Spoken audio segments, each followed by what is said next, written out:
quem sou eu, para que a estrela da manhã ilumine o caminho deste duro coração. Aleluia, glória a Deus, querido. Nós temos 2 avisos importantes hoje. Não deu tempo a gente fazer o nosso jornalzinho, nosso Casa News, mas nós temos 2 avisos importantes. O primeiro é: nessa sexta-feira você está convidado e convocado para a nossa mesa do servo. Nós teremos uma grande celebração aqui na igreja, sexta-feira. Vai ser às 19h30, que nós vamos celebrar aqueles que trabalharam, né, aqueles que de alguma forma serviram aqui na igreja e que alegraram o coração do Senhor. Pastor, mas eu não trabalhei, então eu posso vir? Pode, deve vir. E nós vamos nos alegrar com os que trabalharam, né? E você vai se alegrar conosco. Então todos estão convidados. Amém? Sexta-feira, 19h30, marque essa data, priorize essa data para estar com a gente. A nossa prioridade, nós vamos ver isso hoje, é o nosso tema de hoje, né? Mas a nossa prioridade deve ser agradar o coração do nosso mestre. Nós cantamos uma coisa aqui muito profunda hoje: lamento por não viver, por viver só para mim mesmo, né? Lamento por não cantar de coração, né? E nós deveríamos lamentar muitas vezes a intensidade pela qual nós vivemos o cristianismo que nós dizemos que somos, né? Então esse é o primeiro. A sexta-feira, né, 19h30, então, a nossa mesa do servo. E na passagem do ano nós vamos estar aqui reunidos também em uma outra grande celebração, tá? Celebrando o nosso Deus maravilhoso em um ajuntamento, né? A igreja junta aqui, os que puderem vir. Eu sei que algumas pessoas vão viajar e tudo, mas quem não for viajar, vem passar com a gente. A gente quer abraçar você, quer passar a virada do ano abraçado, de joelho, agradecendo a Deus pelo quão bom Ele tem sido conosco, né? Então grava essas 2 datas e vem celebrar com a gente. Amém? Queridos, identidade e propósito. Esse é o tema da nossa pregação de hoje. E eu confesso a você que falou muito ao meu coração. Muito mesmo, muito mesmo. Vai tomar um rumo aí que a gente vai viajar um pouquinho nesse tema. Mas foi impactante para mim preparar e ser preparado para pregar isso, né? Porque quando eu chego aqui e prego algo, é porque Deus primeiro mexeu comigo e trabalhou no meu coração para poder trazer algo aqui para vocês, né? Primeiro algumas pessoas às vezes dizem assim: pastor, o senhor bate muito forte. Eu digo: pois é, eu apanho 2 vezes. Eu apanho quando estou preparando e depois apanho quando estou pregando, né? Então pastor geralmente é o que mais leva peia, né? Porque está aqui, mas já apanhou antes, fazendo essa preparação aqui. Identidade e propósito. O que é identidade? Identidade é tudo aquilo que Deus te chamou para ser. E propósito, o que é propósito? Propósito é tudo aquilo que Deus te chamou para fazer. Então eu vou repetir para que a gente absorva bem esse conceito. O que é identidade? Identidade, e aí você imagina o que o mundo está falando sobre identidade, o que as pessoas falam sobre identidade, e depois você pondera. Isso que nós vamos discernir aqui hoje. Identidade é tudo aquilo que Deus te chamou para ser. E propósito é tudo aquilo que Deus te chamou para fazer. Ou seja, identidade não é aquilo que você é. Propósito não é aquilo que você faz, mas aquilo pelo qual Deus te chamou para ser e aquilo que Deus te chamou para fazer. O que eu aprendo com isso? eu aprendo que tanto identidade quanto propósito, eles passam por um chamado. Identidade e propósito incondicionalmente passam por um chamado. E quando a gente percebe isso, a gente abre a mente, porque desobediência também passa por um chamado. Se eu não percebo que a minha identidade é aquilo que Deus me chamou para ser, propósito é aquilo que Deus me chamou para fazer, e que tudo isso passa por um chamado, então eu consigo discernir que desobediência também vai passar pelo próprio chamado. E é interessante que nós já aprendemos aqui que pecado não é o que você faz, mas pecado é você estar fora de um propósito. Pecado é você estar fora de um chamado. E essa é a nossa identidade. Tudo passa pelo chamado. Abra sua Bíblia em 1 Coríntios. 1 Coríntios capítulo 15. Nós vamos ler o verso 58.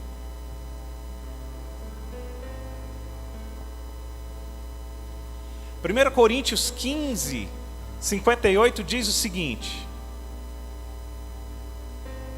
Tem gente abrindo.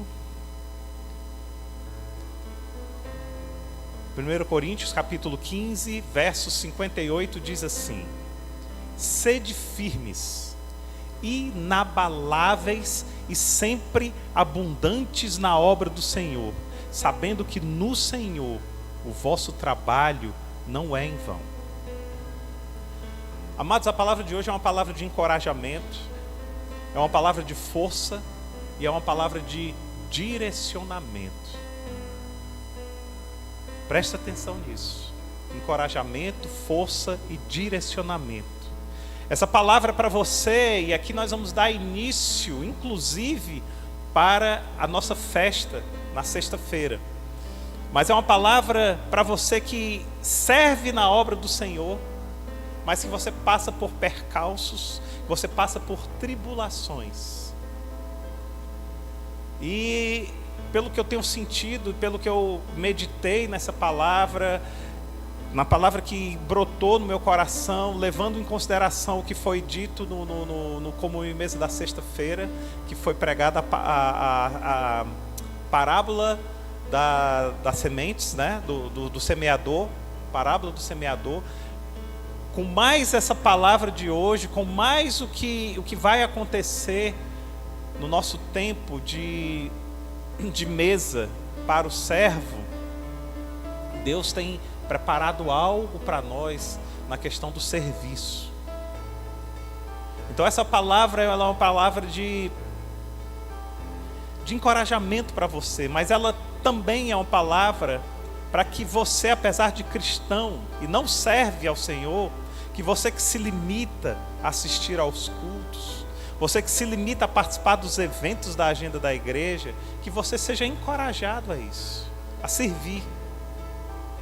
Para que você seja encorajado a tomar uma posição no reino.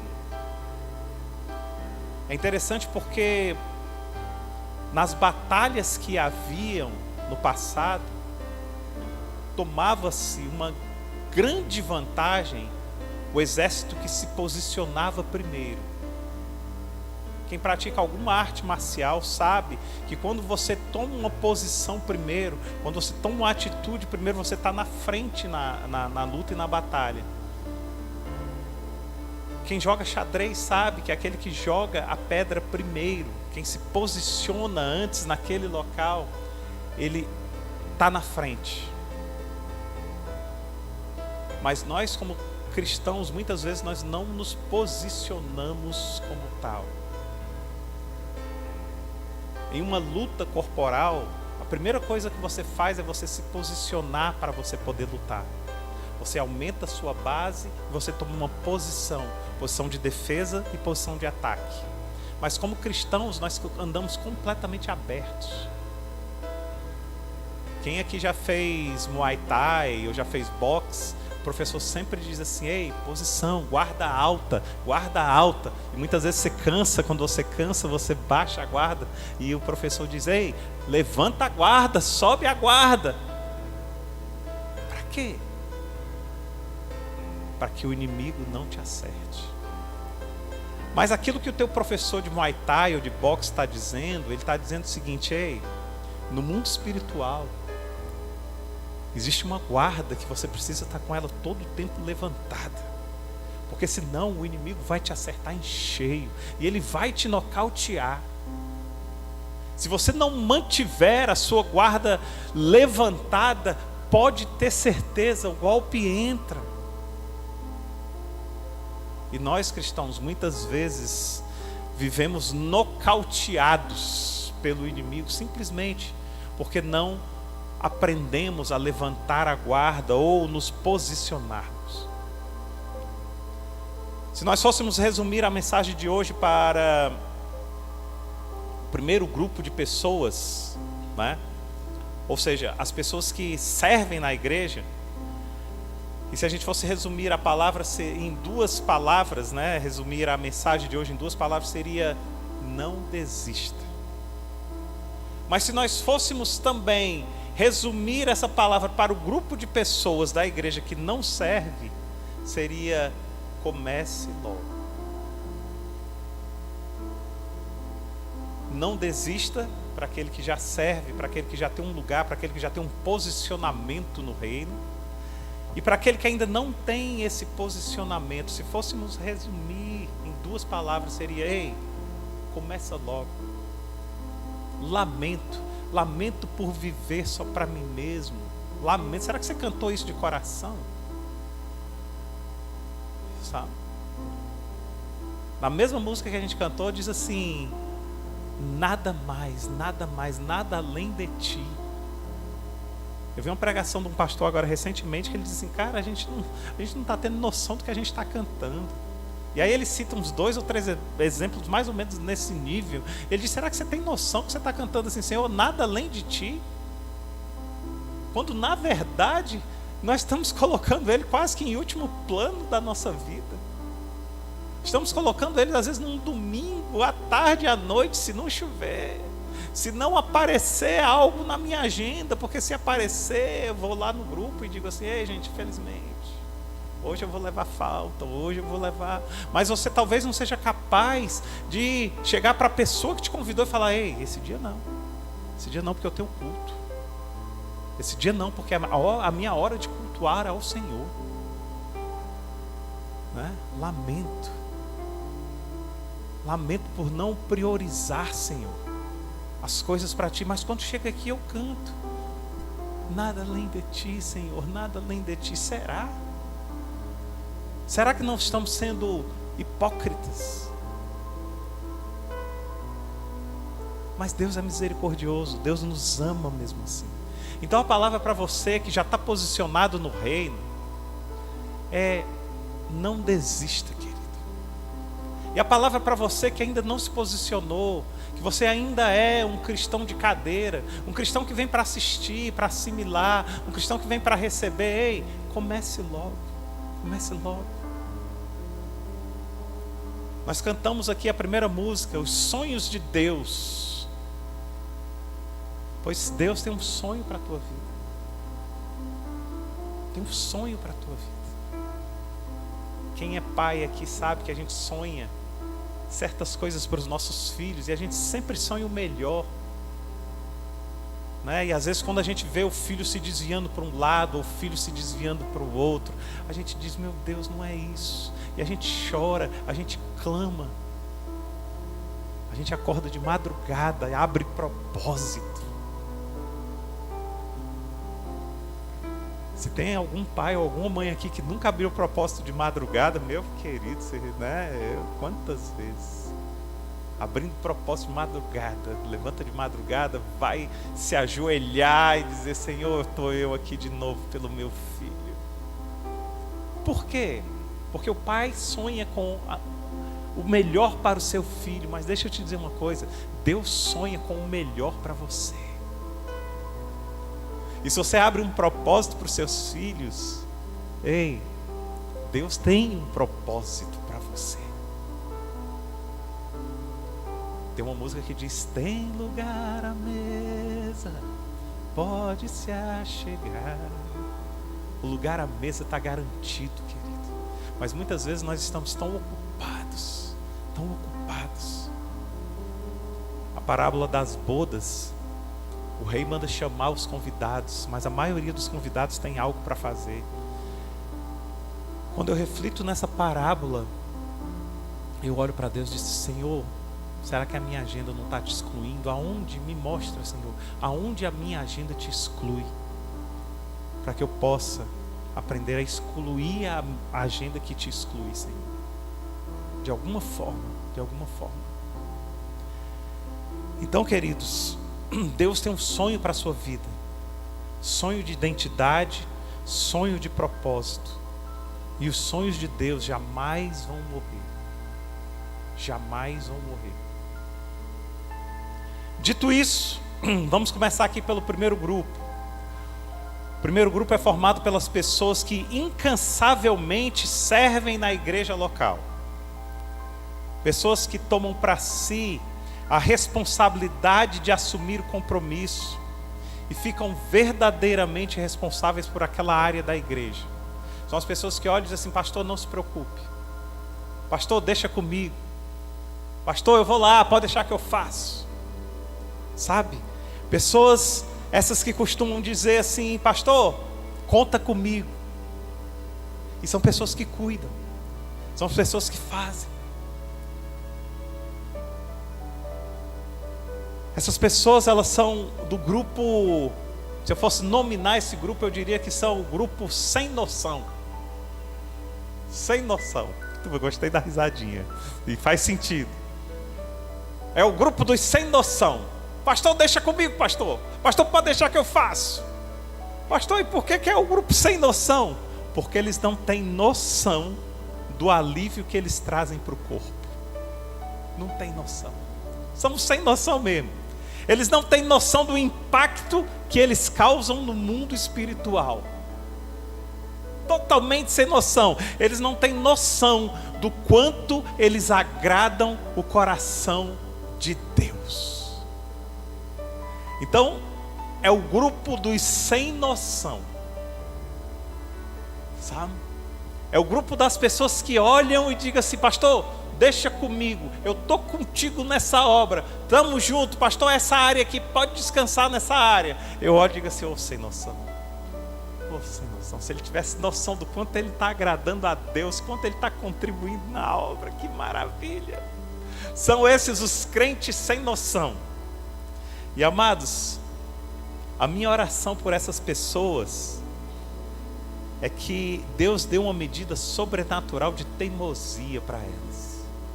Teimosia. Sabe? Aquela teimosia em que às vezes ela não está vendo o resultado, mas ela não trabalha por resultado. Porque teimosia não é medida por resultado, mas teimosia é impulsionada pelo propósito. Tão teimosa, que o propósito é maior do que os resultados que ela atinge. Em que ela olha para o alvo e ela pode estar errando o tempo todo, mas está dizendo: mas o alvo é ali, eu vou continuar caminhando. O alvo é o meu alvo. São essas. Em Gálatas, capítulo 6, verso 9, diz assim. Pode abrir a sua Bíblia.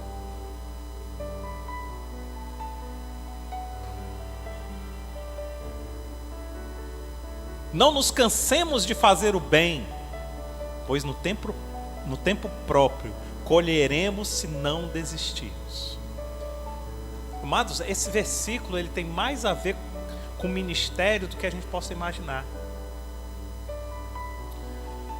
Nós levamos Gálatas 6:9 e assim, quando a gente lê Gálatas 6:9, sempre que a gente interpreta assim como fazer o bem para o outro, não pagar o mal com o mal, né? Mas existe um bem maior que você precisa perceber aqui em Gálatas 6:9. Porque não existe bem maior do que levar uma pessoa a Cristo. Não existe bem maior do que apresentar Cristo a alguém. Por isso esse versículo, ele tem mais a ver com o ministério do que a gente imagina, do que a gente pensa. E não nos cansemos de fazer o bem, pois no tempo próprio colheremos se não desistirmos. É importante a gente perceber 2 detalhes aqui nesse versículo. Primeiro detalhe, que esse bem citado aqui no versículo não é o bem sobre o seu ponto de vista, mas é o bem sobre o ponto de vista de Deus. De Deus, em que nós só vamos perceber qual é o verdadeiro bem quando nós estamos sintonizados com Deus. Com Deus. Esse é o primeiro ponto. O segundo ponto é o seguinte: é interessante a gente ver nesse versículo e perceber que fazer o bem cansa. Cansa. E não é só o ato de fazer em si o bem, mas muitas vezes as pessoas pela qual a gente faz bem, elas cansam. Já viu aquela pessoa que diz: ei, estou precisando de você, você ajuda, e daqui a pouco ela: ei, estou precisando de novo. Ei, de novo, você não aprende. Aí lá vem a pessoa, passa pouco tempo, tá, de novo, você não aprendeu. Será que eu vou ter que falar tudo de novo? Será que eu vou ter que aconselhar tudo de novo? Porque o bem cansa, e as pessoas pela qual a gente faz o bem, elas cansam. Mas esse versículo nos está dizendo que nós precisamos ter persistência. Nós precisamos ter paciência. Porque o Deus que abandonou 99 para nos resgatar, Ele teve persistência com a gente. Ele teve paciência conosco. Ele não desistiu de nós. Quando ainda éramos pecadores, pastor, e não somos mais pecadores pelos olhos de Deus, não. Pelos olhos de Deus agora somos remidos pelo sangue. Mas Ele teve persistência, Ele teve paciência. Por isso o versículo diz: não nos cansemos de fazer o bem. Mas esse versículo está nos dizendo também para termos não só persistência, mas para não pararmos, para não desistirmos, para não olharmos para as circunstâncias e olharmos tão somente para Deus. É sobre isso, querido. Não nos cansemos de fazer o bem, pois no tempo próprio colheremos se não desistirmos. Deixa eu te dizer uma coisa. Mais uma coisa aqui sobre esse versículo. Esse tempo próprio que o versículo fala não é o tempo que você deseja, nem o tempo que você almeja, mas é o tempo de Deus. É o tempo dele. É um tempo que Ele prepara. Então, querido, não trabalhe por tempo, trabalhe por propósito. Deixe Deus dar a colheita no tempo certo. A colheita é dele. Essa é uma preparação para a nossa festa de sexta-feira. Nós vamos chegar aqui na sexta-feira com o coração preparado. Mas trabalhe não por prazo, trabalhe por propósito. Porque muitas vezes nós desistimos quando a coisa está quase pronta. Olha o que Gálatas 6:9 diz: não nos cansemos de fazer o bem, pois no tempo próprio colheremos se não desistirmos. E é uma outra coisa que esse versículo diz. Ele diz: colheremos se não desistirmos. Sabe o que eu aprendo com isso? Eu aprendo que no mundo espiritual existem 2 tipos de pessoas: as que colhem e as que desistem. As que colhem e as que desistem. As que colhem e as que desistem. Que tipo de pessoa você tem sido? Que tipo de pessoa você tem sido?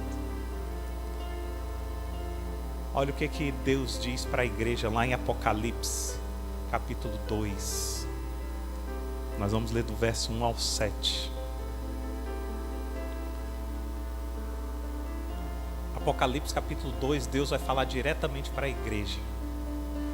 E diz o seguinte: o anjo da igreja em Éfeso, escreva: eis o que diz aquele que tem as 7 estrelas na mão direita e anda entre os 7 candelabros de ouro. Conheço as suas obras, o seu trabalho árduo e a sua perseverança. Sei que você não pode tolerar homens maus, que pôs à prova os que se dizem apóstolos, mas não são, e descobriu que eles eram impostores. Você tem perseverado e suportado sofrimentos por causa do meu nome, e não tem desfalecido. No entanto, contra você tenho isto: você abandonou o seu primeiro amor. Portanto, lembre-se de onde caiu, arrependa-se e faça as obras que praticava no princípio. Se não se arrepender, virei a você e tirarei o seu candelabro do lugar dele. Há, porém, uma coisa a seu favor: você odeia as práticas dos nicolaítas, como eu também as odeio. Quem tem ouvidos, ouça o que o Espírito diz às igrejas. Aquele que vencer, darei o direito de comer da árvore da vida que está no paraíso de Deus. Amados, Deus está atento a tudo. Deus sabe de todas as obras de cada um. Deus cita aqui o trabalho árduo e a perseverança. No verso 3, Deus diz assim: você tem perseverado e suportado sofrimentos por causa do meu nome, e não tem desfalecido. Deus também fala que percebeu que a igreja perdeu o seu primeiro amor. Onde é que está o teu primeiro amor? Aquele amor pelo perdido, aquele amor de ir, aquele amor de entender que isso não é uma obra de homens, não é uma obra feita por mãos humanas. Aquele amor de falar: deixa comigo, eu posso ajudar. Sabe, é aquele primeiro amor da criança quando ela quer brincar e que o pai às vezes está lavando o carro. E ela olha o pai esfregando o carro assim, e ela diz: papai, posso ajudar? Aí o pai olha e diz assim: ajuda, filho, ajuda. Aí o pai dá uma esponjinha para ela. Aí ela passa 2 minutos, bem coisinha bem pequenininha. Ficou bom, pai? Aí o pai olha para o filho e diz: tá ótimo, filho, você me ajudou, filho. E o filho sai todo orgulhoso. E aí ele corre para a mãe e diz: mãe, eu ajudei o papai. Eu ajudei o papai. Trabalhar na obra é mais ou menos isso. Não é o quanto você faz, é o coração que está empenhado naquilo que você faz. Você pode fazer tão pouco, mas pela alegria do que você faz, você alegra o Pai. Tem uma história que eu gosto muito de contar essa história. Acho que eu já contei há um tempo essa história aqui, a história da NASA. Uma equipe de repórteres chegou na NASA e eles começaram a perguntar para as pessoas o que elas faziam na NASA. E eles chegaram para um engenheiro da NASA e disseram: o que é que você faz aqui no engenheiro, aqui na NASA? O engenheiro disse assim: eu faço cálculos exatos para que a nave ela consiga atingir o seu ponto exato, de onde ela parte e de onde ela chega. Aí chegaram para um psicólogo e disseram: o que é que você faz aqui na NASA? Ele disse: eu preparo as cabeças para o tempo em que a pessoa vai passar sozinha nessa viagem. Aí chegaram para um matemático e falaram: o que é que você faz aqui na NASA? Ele disse: eu ajudo nos cálculos gravitacionais, nos cálculos que precisam ser feitos para lançar o foguete. E aí eles viram um homem varrendo o chão. Eram os serviços gerais da NASA. Um homem com seu uniformezinho, varrendo o chão e cantando. E aí alguém diz: vai lá e pergunta para ele o que é que ele faz. Não, está na cara o que ele faz. Ele varre o chão. Mas vai lá, pergunta a ele. E aí chegaram para o homem e falaram: e você, o que você faz? Aí o homem, varrendo o chão, ele disse: eu dou a minha contribuição para que o homem chegue na lua. E continuou varrendo o chão. E continuou varrendo o chão. Não importa o que você está fazendo, querido, a sua contribuição é para que as pessoas cheguem a Cristo. É a sua contribuição. É a sua contribuição. Deus está atento a tudo. Deus diz lá em Apocalipse 2: você tem perseverado e suportado sofrimentos por causa do meu nome e não tem desfalecido. Isso é o próprio Deus dizendo. Ele diz: eu estou vendo tudo isso.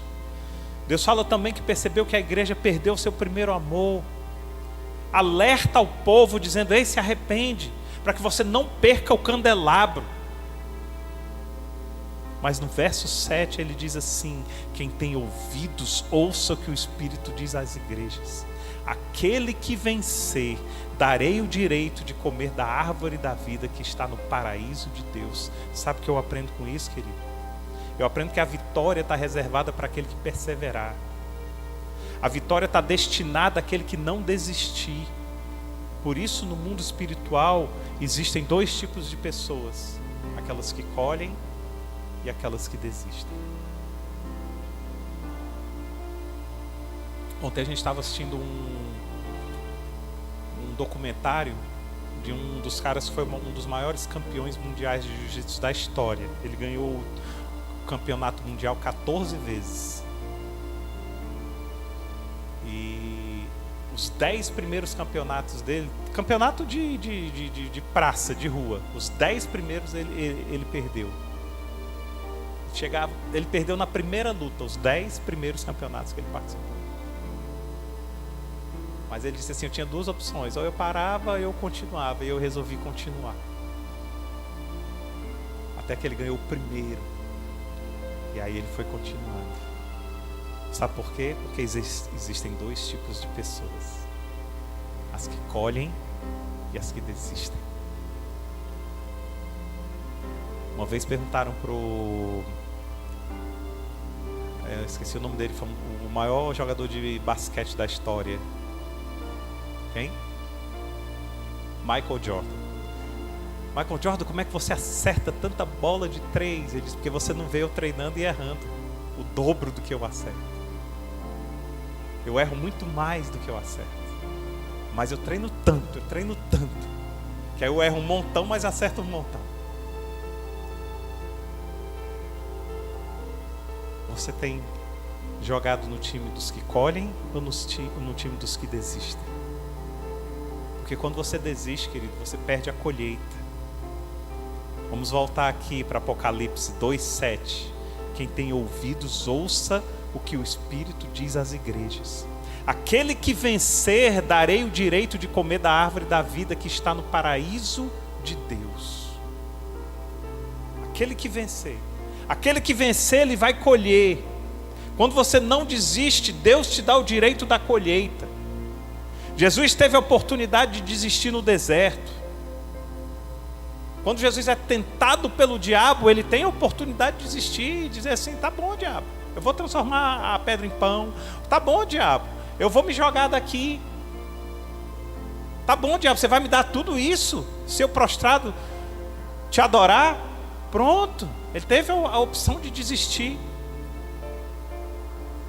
Mas ele não desistiu.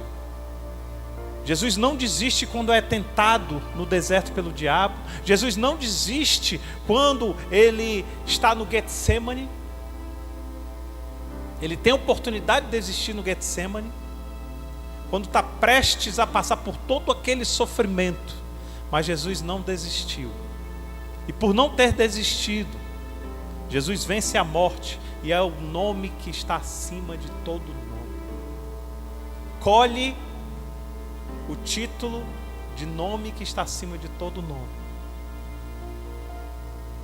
Você é do tipo que desiste ou é do tipo que colhe? Vocês querem ouvir a voz de Deus? Deus está falando aqui agora. Mas você quer ouvir a voz de Deus? Você quer que Deus fale especificamente com você? Você vai precisar de duas coisas, querido. Primeiro, abra o seu coração. Escancare o seu coração. Baixe todas as suas reservas e todas as suas guardas frente a Deus. Renda-se. Renda-se. Segundo, abra a Bíblia. Hebreus capítulo 10, verso 35. Um guerreiro antigamente, quando ele era vencido, ele precisava se render. Ele entregava as armas e se prostrava. Renda o teu coração agora. Hebreus capítulo 10, verso 35 diz assim: por isso, não abandonem a confiança que vocês têm. Ela será generosamente recompensada. Portanto, vocês precisam perseverar, de modo que depois de terem cumprido a vontade de Deus, recebam o que Ele prometeu. Pois em breve, muito em breve, aquele que vem virá e não demorará. Mas o justo viverá pela fé. Contudo, se retroceder, não me agradarei dele. Nós, porém, não somos os que retrocedem para a destruição, mas dos que têm fé para a preservação da vida. Que tipo você tem sido? Tipo que colhe ou tipo que desiste? Paulo está dizendo aqui: nós, porém, não somos os que retrocedem.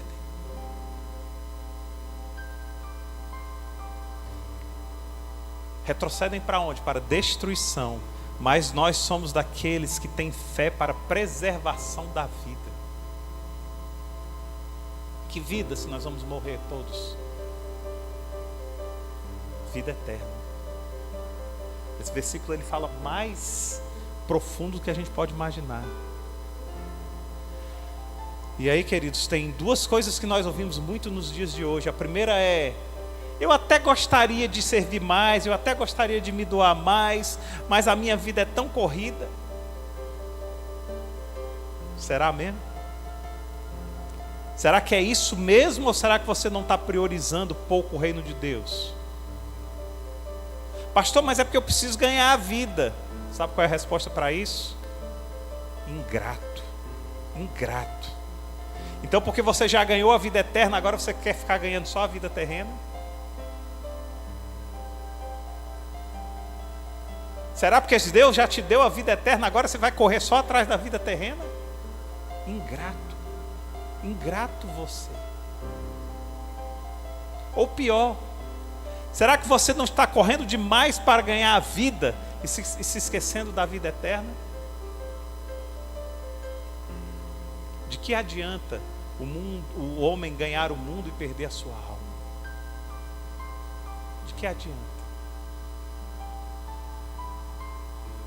Segunda coisa que ouvimos muito nos dias de hoje é: eu até gostaria de servir, mas eu estou com tantos problemas. Ai, pastor, estou com tanto problema atualmente, pastor. Abra sua Bíblia em Atos, capítulo 16. Nós vamos ler do verso 16 ao 32.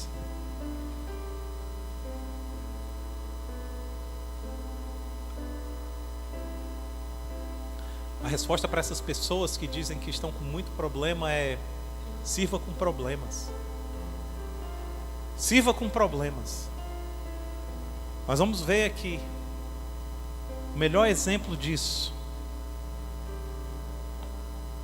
Atos 16:16 diz assim: certo dia, dirigindo-nos para o lugar de oração, encontramos uma escrava que tinha um espírito pelo qual predizia o futuro. Ela ganhava muito dinheiro para os seus senhores com adivinhações. Essa moça seguia Paulo e a nós gritando: estes homens são servos do Deus Altíssimo e anunciam o caminho da salvação. Ela continuou fazendo isso por muitos dias. Finalmente Paulo ficou indignado, voltou-se e disse ao espírito: em nome de Jesus Cristo, eu ordeno que saia dela. No mesmo instante, o espírito a deixou. Percebendo que a sua esperança de lucro tinha acabado, os donos da escrava agarraram Paulo e Silas e os arrastaram para a praça principal, diante das autoridades. Levando-os aos magistrados, disseram: estes homens são judeus e estão perturbando a nossa cidade, propagando costumes que nós, romanos, somos proibidos de aceitar ou praticar.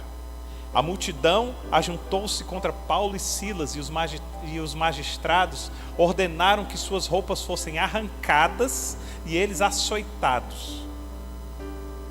Depois de serem severamente açoitados, foram lançados na prisão. O carcereiro recebeu instrução para vigiá-los com cuidado.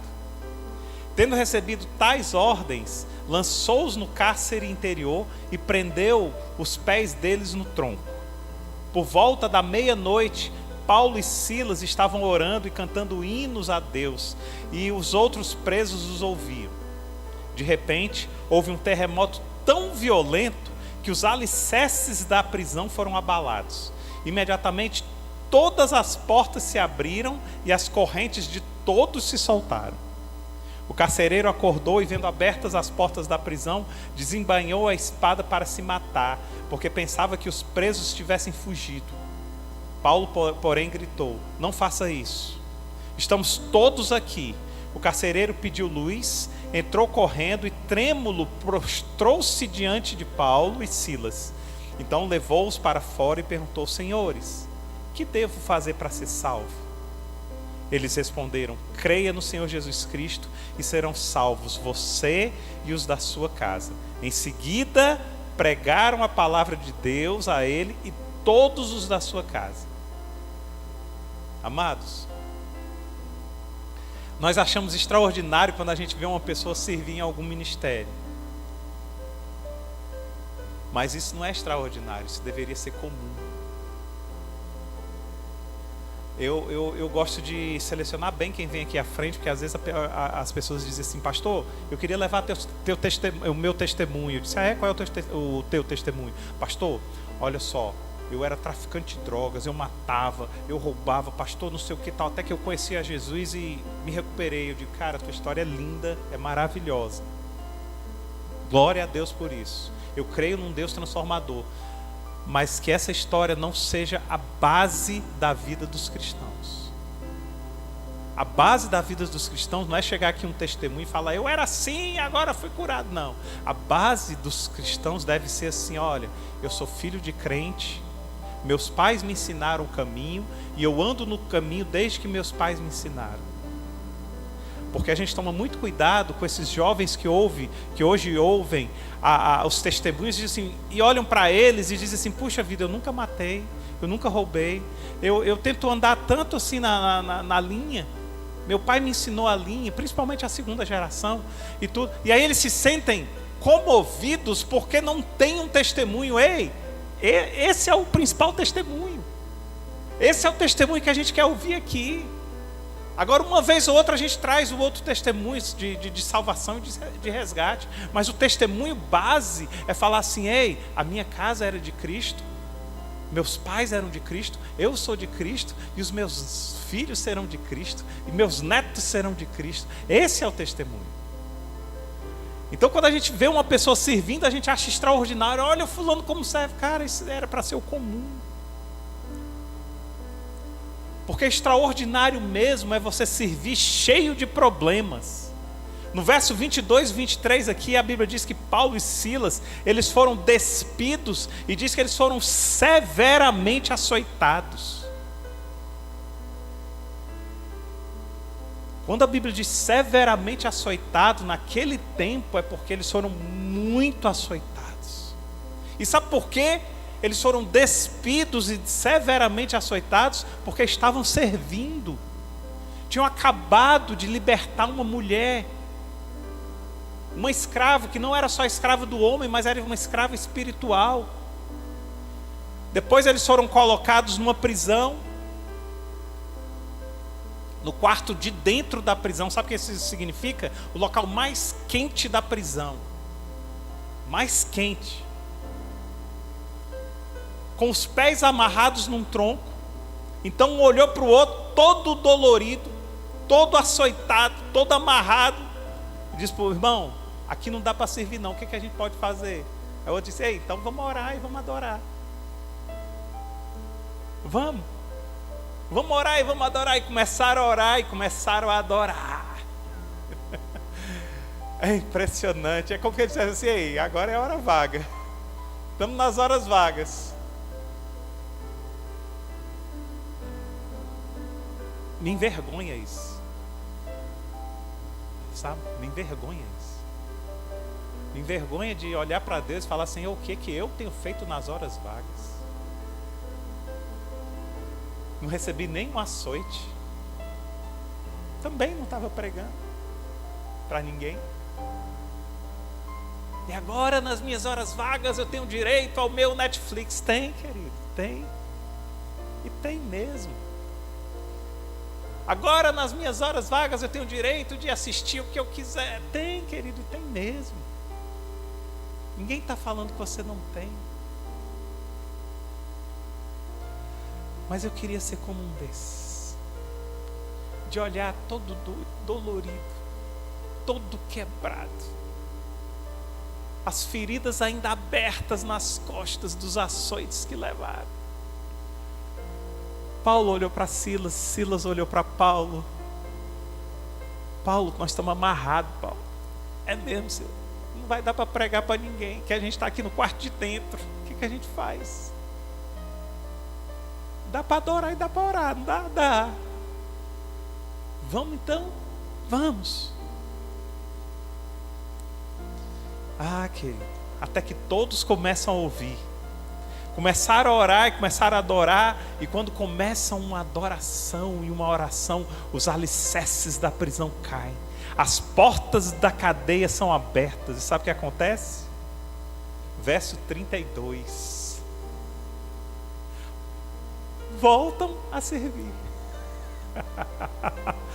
Em seguida pregaram a palavra de Deus a ele, a quem? Ao carcereiro e a todos da sua casa. Será que são focados? Por isso que eu fico envergonhado. Será que se não fosse com a gente não diria: pronto, agora eu posso ir para casa. Oh Senhor, o Senhor me livrou dessa cadeia. Agora eu vou para casa cuidar das minhas feridas. E nunca mais volto aqui, Senhor. Não. Eles ainda todo quebrado, tudo olharam: rapaz, não tem mais cadeia, Deus abriu tudo. Quem é o carcereiro? Vamos pregar para ele? Vamos. Começam a pregar para o carcereiro. Em seguida, pregaram a palavra de Deus e a ele todos da sua casa. É constrangedor. É constrangedor. Saber em que nível a Bíblia me proporciona estar, em que nível eu estou. Deixa eu te dizer uma coisa, querido. Nem sempre nós vamos encontrar gratidão.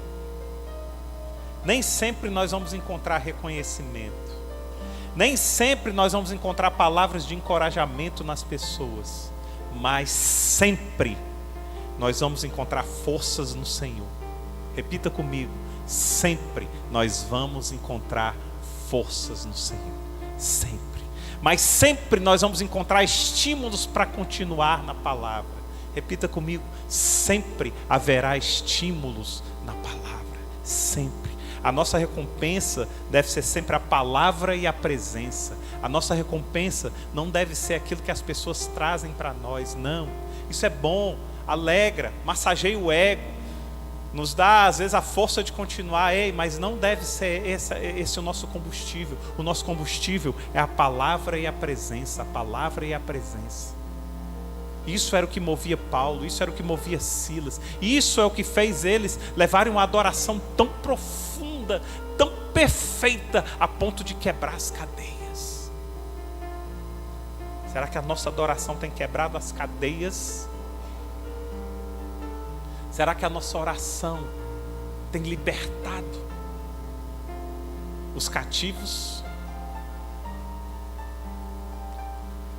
E aí, queridos, durante muito tempo eu pensei que o ministério era ingrato, sabe? A gente ouve muito, o ministério é ingrato. Mas eu aprendi ao longo dessa jornada que o ministério ele não é ingrato, não. As pessoas é que são. E qual é o tesouro nisso? O tesouro é que a nossa recompensa não vem delas. A nossa recompensa não vem das pessoas. E deixa eu te dizer uma coisa. Eu sonho sim com uma igreja cheia. Eu sonho sim com ministérios rodando por si mesmo. Eu sonho com líderes envolvidos e comprometidos. Mas o meu maior sonho nunca foi esse. O meu maior sonho é um dia ouvir da voz do próprio Deus: servo bom e fiel. Servo bom e fiel. Isso me dá força, porque quando eu não ouço o que eu gostaria de ouvir, quando os sonhos que eu tenho não acontecem, o meu maior sonho, ele está provado, comprovado e ele está garantido. Sabe? Melhor do que você ouvir alguém falar assim: pastor, deixa comigo. Melhor do que você ouvir alguém falar assim: ei, estamos juntos. É você ouvir: servo bom e fiel. Servo bom e fiel. Foste fiel no pouco, no muito te colocarei. Em Apocalipse capítulo 22, finalzinho da Bíblia, verso 12, Jesus diz assim: eis que cedo venho, e comigo está a minha recompensa para dar a cada um segundo as suas obras. Sabe, nós cristãos, nós temos um problema com relação a essa questão das obras. Enquanto algumas religiões valorizam demais as obras, a ponto de achar que a obra é capaz de salvar, tem muito cristão valorizando demais as obras, porque as obras não são capazes de salvar, mas as obras ainda são extremamente importantes. Eis que cedo venho, e comigo está a minha recompensa para dar a cada um segundo as suas obras. Segundo as suas obras. Queridos, a minha honra é a alegria de ver o meu mestre alegre. A minha honra é agradar o coração do meu Senhor. O ministério é uma honra. O ministério é um privilégio. Um privilégio. Se for para recomeçar com 2, com 3, a gente recomeça. Porque eu tenho aprendido a ouvir menos o homem e tenho tentado aprender a ouvir mais Deus. O dia que Deus falar pare, eu paro. Mas se Deus falar continua, filho, eu vou nem que seja sozinho. Tem um novo ano começando aí, novas oportunidades. Será que nós vamos ficar para trás? E como somos sem noção, né? O grupo dos sem noção, ainda estou no grupo dos sem noção, né? Se tivéssemos uma noção exata do que é um ministério aos olhos de Deus, na verdade nós estaríamos brigando no bom sentido, mas nós estaríamos brigando por um lugar no ministério. Eu lembro que eu e a Regina, nós sempre fomos de uma mesma igreja. E uma vez a gente saiu dessa igreja porque eu fui transferido para morar em outra cidade. Passamos 2 anos fora. Quando voltamos para essa igreja, tentamos nos encaixar lá, a igreja muito grande e tal, tudo acontecendo, a gente se encaixar e tal, e nada. A gente marcou uma reunião com o pastor e eu disse: arruma um lugar para a gente aí, a gente quer servir. Aí ele: mas vocês querem servir aonde? Qualquer lugar, pastor. Coloca em qualquer lugar. O que a igreja está precisando? Eu lembro muito bem. Nessa época eles estavam criando uma biblioteca. O nome da biblioteca que eles iam criar chamava Farol. Às vezes a gente está precisando de voluntários no Farol. É lá mesmo, pode botar Márcio e Regina aí, bote aí. Então vocês vão cuidar da biblioteca. Tá ótimo. Pode botar aí. Se nós tivéssemos noção o que é servir aos olhos do Pai, a gente estaria procurando. Eu quero, brigando para permanecer nesse ministério. Para finalizar, queridos, Jó, capítulo 42, verso 10, diz assim: depois que Jó orou pelos seus amigos, o Senhor lhe trouxe restauração e lhe deu em dobro tudo o que tinha antes. Uma das bênçãos de você servir os outros, querido, é poder experimentar um pouco do coração de Cristo. O coração que foi capaz de se esvaziar da sua própria glória e servir aos outros. Jó, enquanto orava, Deus restabeleceu a vida dele. Deus é capaz de restabelecer as nossas vidas enquanto oramos, enquanto servimos. E Jó não orava por ele não, Jó orava pelos amigos. Isso também é ministério. Enquanto trabalhamos e damos atenção aos outros, Deus trabalha por nós. Eu quero repetir aqui uma frase que eu ouvi de Deus, eu vivo por ela. Deus disse para mim uma vez: filho, cuide das minhas coisas que eu vou cuidar das suas. E eu vivo baseado nisso. Eu vivo baseado nisso. Por isso Deus está na frente até dos meus filhos. Só tem um, né? Mas até na frente dele.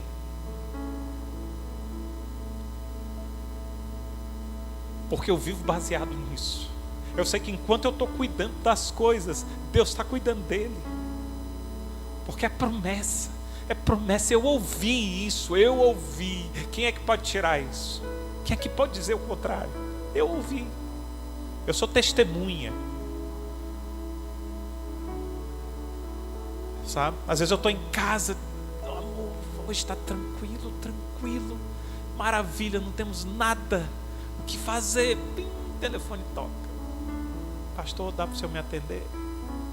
Dá.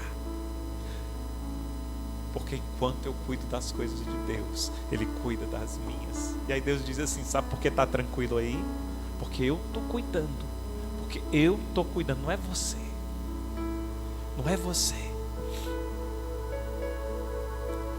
Jesus disse: eu não vim para ser servido, mas eu vim para servir.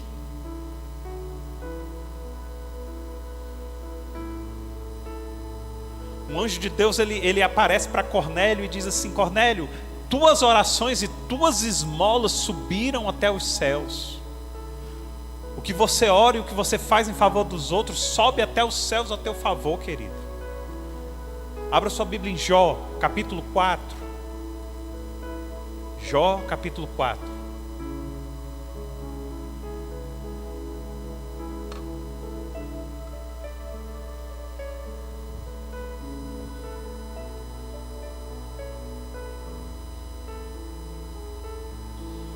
Versos 3 a 5 diz assim: pense bem, você ensinou tantos, fortaleceu mãos fracas, as suas palavras davam firmeza aos que tropeçavam, você firmou os joelhos vacilantes, mas agora que se vê em dificuldades, você desanima. Quando você é atingido, fica prostrado. Por isso que eu disse no começo: está com problema? Sirva. Está com problema? Sirva. Sirva. Pense bem, você ensinou tantos, fortaleceu mãos fracas, as suas palavras davam firmeza aos que tropeçavam, você firmou os joelhos vacilantes, mas agora que se vem dificuldade, você desanima. Quando você é atingido, fica prostrado. Agora presta atenção, querido, numa coisa: muitas vezes aqui nós não usamos a mesma força e a mesma intensidade para nos levantar que nós usamos para levantar os outros. Muitas vezes nós levantamos as pessoas com tanta intensidade, com tanto amor, com tanto carinho, mas quando é para nos levantar, a gente fica prostrado no chão. Eu costumo dizer isso, que isso é a síndrome da diminuição de Deus. É mais ou menos assim, uma pessoa chega e diz assim: pastor, eu estou tão doente. Eu digo: pois o Deus poderoso, eu vou orar por você, porque Deus é poderoso para te curar. Amém.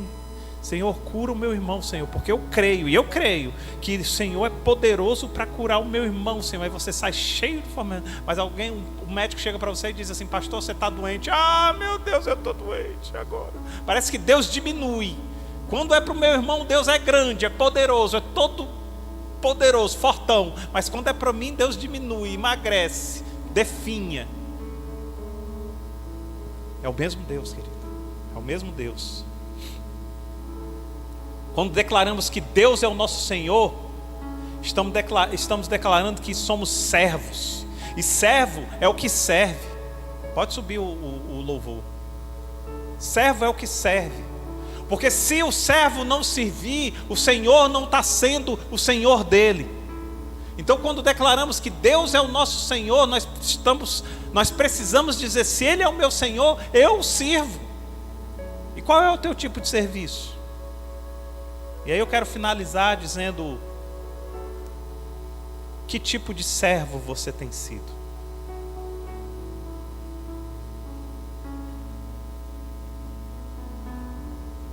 E eu quero finalizar com as mesmas palavras que eu iniciei. Identidade é aquilo que Deus te chamou para ser. E propósito é aquilo que Deus te chamou para fazer. Qual a tua identidade? Qual o teu propósito? Qual a tua identidade? Qual o teu propósito? Nós vamos iniciar um novo ano. Nós vamos começar a partir de hoje uma preparação para o novo ano. Essa preparação vai passar pela igreja, vai passar por nós. A Casa de Oração 2025 vai ser uma casa de oração totalmente diferente. Não de estrutura, de conceitos, mas de servos. De servos. De servos. Eu tenho orado por avivamento. E hoje, quando eu estava ali fora, a irmã chegou ali, ficou ali do meu lado, conversando, disse: eu fui visitar uma igrejinha tão simplesinha, mas uma igreja tão avivada. Eu olhei para ela, já inocente, mal sabe do que eu estou orando pela igreja. Avivamento. Deixa eu te dizer uma coisa. Deus vai nos levantar. Deus vai nos dar um coração de servo. Um coração que se alegra em alegrar ao nosso Senhor. Um coração que olha para o nosso Senhor e diz: Senhor, qual é a tua alegria? Para que a tua alegria seja a minha alegria. Senhor, o que te faz feliz? Para o que te faz feliz, me faça feliz, Senhor. É isso. E se você está junto, eu desejo a você um feliz ano novo. E que você sirva. Nós seremos o garçom de Deus. Aquele que serve. Aquele que serve. Ei! Um prato para cá? Sim, Senhor. Ei! Um copo para lá? Sim, Senhor.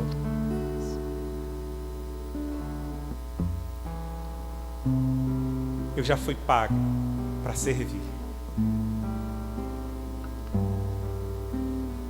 E deixa eu te dizer uma coisa para você. A minha alegria vai ser a mesa cheia. Vai ser ver a mesa cheia e servir a mesa cheia de pessoas. Essa será a minha alegria. E eu quero convidar você a se alegrar comigo. Não comigo, mas com o Mestre. Da gente olhar a mesa cheia e a gente se alegrar e dizer: Senhor, a mesa está crescendo. Agora eu quero finalizar essa pregação com uma palavra de alegria para vocês, queridos. Nós começamos esse ano com 27 membros. O ano ainda não terminou, mas nós já estamos com 51 membros. Eu vejo uma ovelhinha que chegou esse ano, outra ovelhinha que chegou esse ano, duas que chegaram esse ano, outra que chegou esse ano, outra que chegou esse ano. Deus está fazendo. Deus está fazendo. Sabe por quê? Porque se agrada o coração dele, será feito. Eu só quero participar da alegria dele. Eu só quero contribuir para a alegria dele. Que o Senhor te abençoe. E que ano que vem, a gente, nessa mesma época, a gente chegue aqui e diga: olha, Senhor, a mesa cheia. E continuaremos servindo. E continuaremos servindo. Que o Senhor te abençoe. Que o Senhor te guarde. E que você seja o grande garçom da festa. Privilégio, privilégio, privilégio. Eu quero ser o garçom da festa. E as bodas vai acontecer. E eu quero estar lá, servindo, servindo e sentindo a alegria do meu Senhor com o meu serviço. A minha oração é que você seja um grande garçom. Pai, nós te louvamos e te adoramos, Pai. Usa-nos, usa-nos, Pai. Obrigado porque Tu és um Deus lindo e maravilhoso. Nós queremos dizer, Senhor, que o nosso coração se alegra em Te servir, Pai. Obrigado, Deus. Obrigado. Louvado seja o Teu nome, Senhor. Eu quero aproveitar, Senhor, e lançar palavras de bênçãos, Pai, para cada um aqui presente. Eu quero aproveitar esse momento, Pai, e verbalizar e capacitar cada um aqui, Senhor, em servir em locais até que nem imaginavam, Pai. Em servir em locais, Senhor, grandes, pequenos, não importa, Pai, mas servir a Tua obra, Senhor, para que sejam, Senhor, engrenagens, Senhor, no reino, Pai. Em nome de Jesus, Pai, capacita cada um aqui presente, Pai. É a minha oração, em nome de Jesus. Amém. Quem sou eu para que a estrela da manhã ilumine o caminho deste duro coração?